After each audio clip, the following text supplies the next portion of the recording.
Pri hľadaní názvu nášho nového masážneho salónu, ktorý sme otvorili v roku 2020, sme vychádzali z filozofie thajských masáží a síce, že thajské masáže sú o priestupňovaní energetických dráhach. Keďže po thajsky energetická dráha sa povie sen, tak logicky nám z toho vyplynulo Thai Sen, thajské energetické dráhy. To je aj celým zmyslom a filozofiou nášho salónu.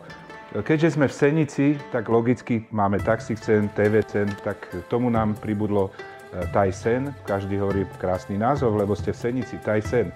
No a tretí význam tohoto slovíčka sme pridali.